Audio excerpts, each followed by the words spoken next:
پھر نئے سرے سے ایک بار چارج ہو گئی. اب وہ اس پوزیشن میں آ گیا کہ دوبارہ کاروبار پہ جا کے کھڑا ہو تو فریش مائنڈ کے ساتھ کھڑا ہو. اب یہ جو اس کو بریک ملی اور اس کی بیٹری چارج ہوئی ہے، تو چونکہ یہ بالکل ایسا ہے کہ تھکا ہوا آدمی جب چائے پیے تو وہ فریش ہو جاتا ہے، لیکن تھوڑی دیر کے لیے ہوتا ہے. اسی لیے ظہر اور عصر کے درمیان جو ٹائم ہے وہ دیکھیے فجر اور ظہر کی ٹائم کے مقابلے پہ کم ہو جاتا ہے. تو جو ہی انسان کا ذہن پھر تھکا، پھر اسے پرابلمز نے گھیرا اور اکھڑنے لگا ذہنی طور پر، تو اتنی دیر میں عصر کا ٹائم ہو جاتا ہے.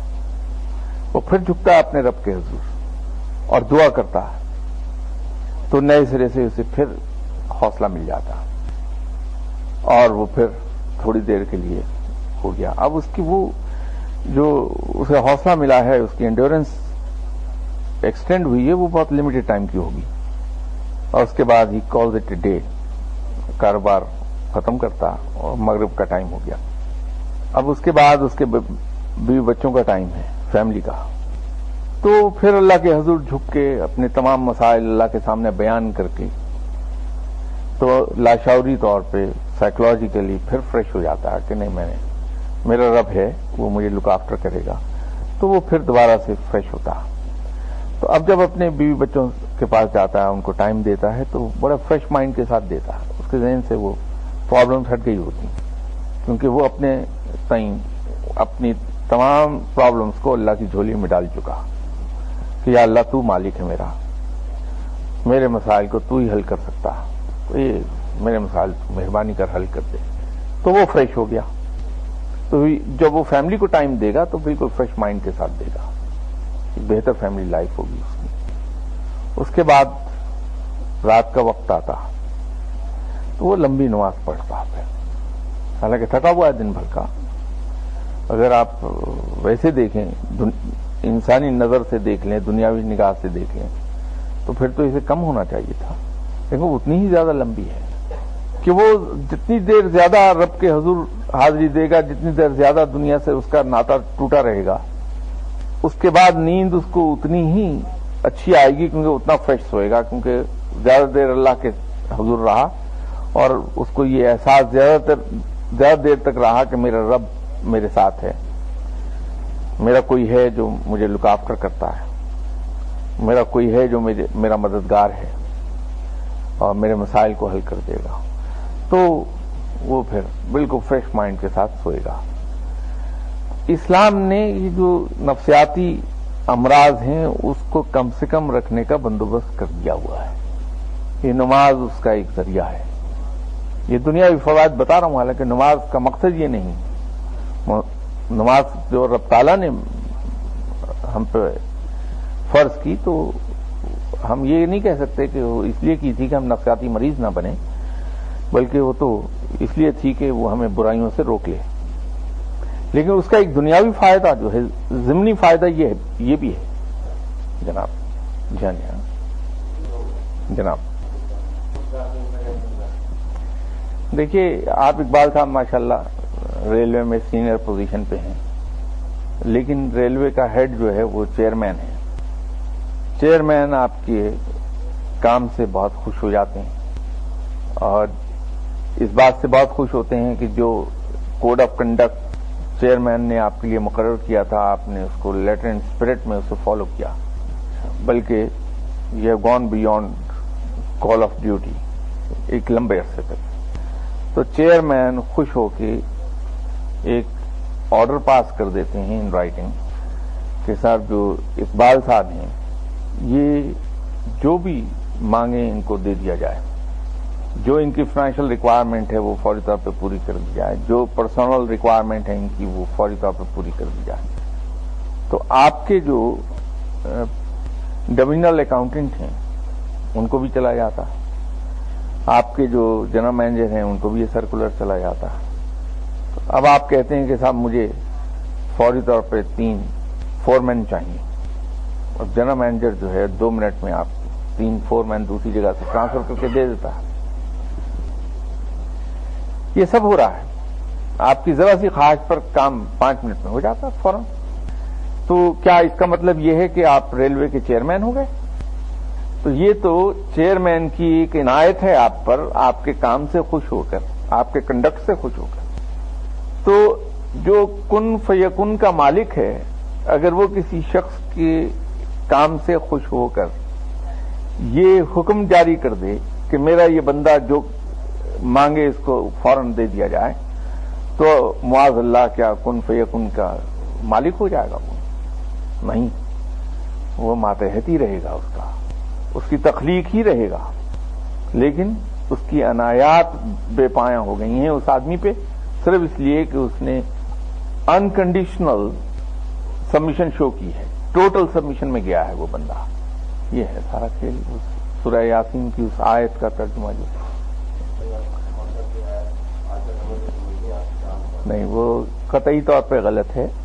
یہ صرف اس لیے ہے کہ ہم رب کے احکامات کو سمجھتے ہی نہیں، ایک بات تو یہ ہے۔ دوسری بات یہ ہے کہ جیسے لاسٹ ٹائم میں نے عرض کیا تھا کہ ہم نے عقیدے کے لحاظ سے تو اپنے بیک گراؤنڈ سے جان چھڑا لی اسلام قبول کر کے، لیکن جو رسومات ہیں ان سے ہم جان نہیں چھڑا سکے، ان کو کیری فارورڈ کر گئے ہم۔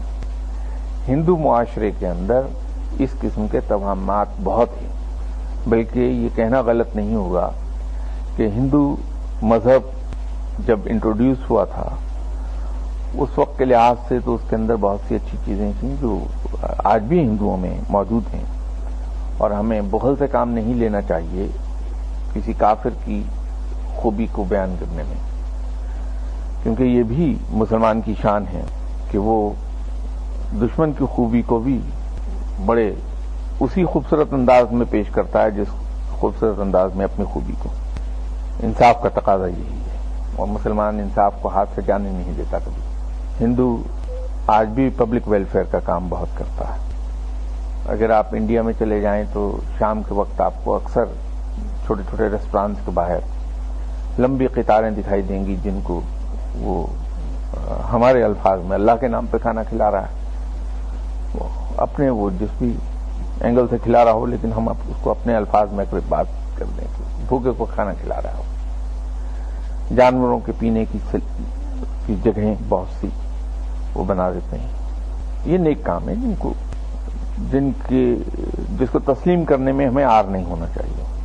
تو کسی زمانے میں جب یہ آج سے 6-7 ہزار سال پہلے مذہب انٹروڈیوس ہوا ہوگا تو اس وقت تو اس کے اندر کچھ چیزیں باقی ہوں گی، لیکن وہ چونکہ جہالت کا دور تھا، انلائٹنمنٹ ہوئی نہیں تھی انسان کی، کوئی ایجادات، سائنسی ایجادات تھی نہیں، تو ہندو مذہب کے اندر یہ چیزیں آہستہ آہستہ شامل ہوتی گئیں کہ جس چیز سے اسے فائدہ ملا اس نے اسے دیوتا کہہ دیا، اس کی پوجا کر لی، جس سے خوف محسوس ہوا اس کے سامنے ڈر کے مارے ہاتھ جوڑ کے بیٹھ گیا، اس کو سجدہ کر دیا کہ مجھے نقصان نہ پہنچائے۔ یہ چیزیں اس کے مذہب کا حصہ ہندو کے بنتی گئیں۔ چونکہ دنیا میں اس وقت سب سے پرانا نون مذہب ہے وہ، تو ان ہزاروں صدیوں کے گزرنے کے بعد وہ مذہب چون کا مربع بن گیا، وہ رسومات کا ایک مجموعہ رہ گیا ہے باقی۔ اب وہ مذہب نہیں ہے، وہ رسومات کا ایک مجموعہ ہے۔ تو ہم میں سے اکثر نے ہندو سے مسلمان ہم ہوئے ہیں، تو یا ہمارے آباء و اجداد ہوئے ہیں ہندو سے مسلمان، تو ہم نے عقیدہ تو بدلا، الحمدللہ اللہ نے ہمیں توفیق بخش دی کہ ہم توحید اور رسالت پر ایمان لے آئے، لیکن ان رسومات کو کیری کر گئے ہیں۔ تو یہ عامل حضرات اور پیر صاحبان اور اس قسم کی جو چیزیں ہیں، یہ اصل میں اسی کا شاخسانہ ہے جو رسومات ہم نے کیری کی تھیں۔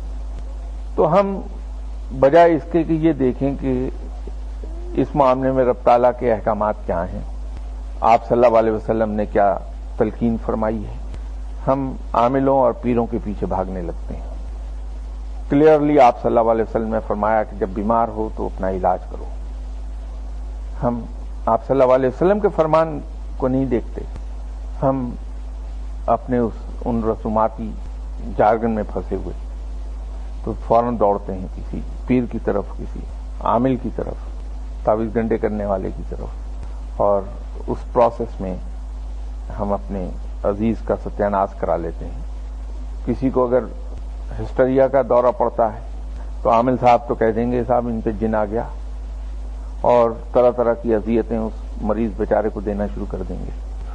بسا اوقات ڈیتھ بھی ہو جاتی ہے اس پروسیس میں. اس کا تو سیدھا ہے کام کہ آپ صلی اللہ علیہ وسلم کا حکم مانیے، جو آپ نے تلقین فرمائی ہے اس پہ عمل کیجیے. اس کو لے جا کے کسی مستند ڈاکٹر جو کوالیفائڈ ڈاکٹر ہیں اس کو دکھائیے، علاج اس کا کروائیے، اور اس کے ساتھ دعا خود بھی کیجیے.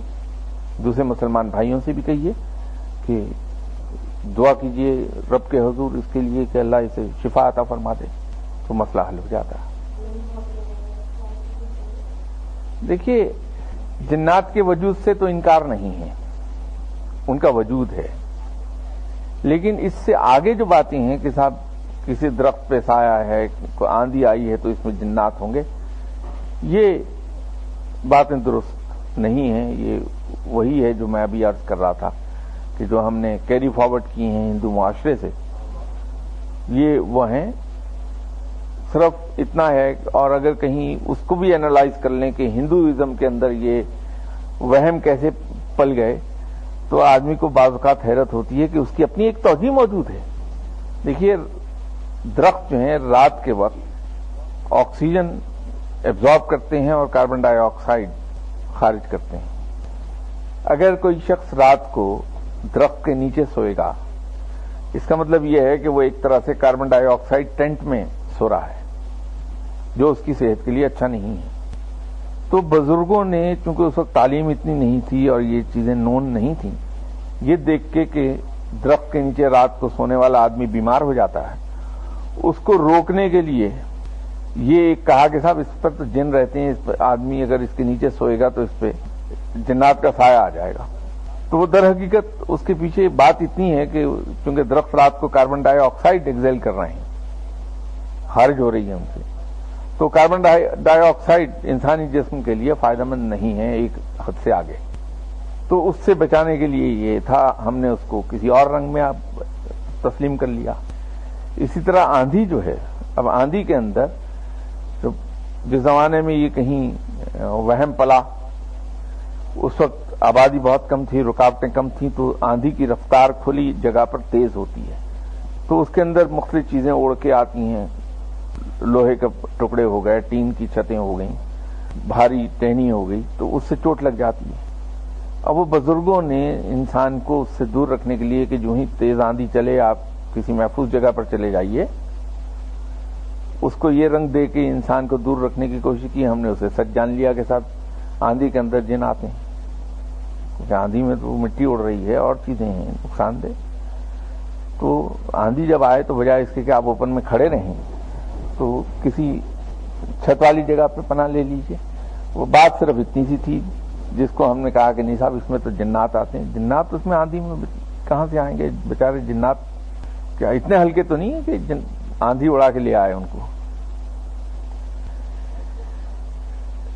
بحیثیت سائنس کے تو ان کا وجود یقینی طور پہ ہے. کالا علم یا جادو یا سفل علم، جو جس نام سے بھی چاہیں آپ اسے پکاریں، اس کا وجود تو یقینی طور پہ ہے. ایک سائنس ہے، وہ ہے، چاہے وہ اچھی سائنس ہے یا بری سائنس ہے، فائدہ مند ہے یا نقصان دہ سائنس ہے، لیکن بطور سائنس وہ ایگزسٹ کرتا ہے. لیکن یہ سوچنا جس طرح ہمارے یہاں لوگ کہتے ہیں کہ صاحب کسی نے مجھ پہ جادو کر کے میرا رزق باندھ دیا، میرے گھر کے سارے بندے مر گئے کیونکہ کسی نے جادو کیا تھا، میرے نزدیک میرے ایمان کے مطابق یہ شرک ہو جاتا ہے. اس کی وجہ یہ ہے کہ بحیثیت مسلمان کے میرا یہ ایمان ہے کہ میرا مالک، میرا رب سب سے بڑا ہے، سب سے طاقتور ہے، اور وہ سب چیزوں کا خالق ہے. خود بھی اس نے قرآن میں کہا کہ رزق میں دیتا ہوں. پھر اس نے قرآن میں یہ بھی کہا کہ کوئی شخص کسی کو فائدہ نہیں دے سکتا اگر میں نہ چاہوں، اور کوئی شخص کسی کو نقصان نہیں پہنچا سکتا اگر میں نقصان نہ پہنچانا چاہوں. تو یہ جب اس نے کلیئر کٹ ایک بات کہہ دی، تو اس کے بعد اگر میں یہ سوچوں کہ کوئی شخص جادو کر کے میرا رزق بند کر دے گا، تو معاذ اللہ اللہ مجھے معاف فرمائے ان الفاظ کے لیے. میں پھر دل میں یہ سوچ رہا ہوں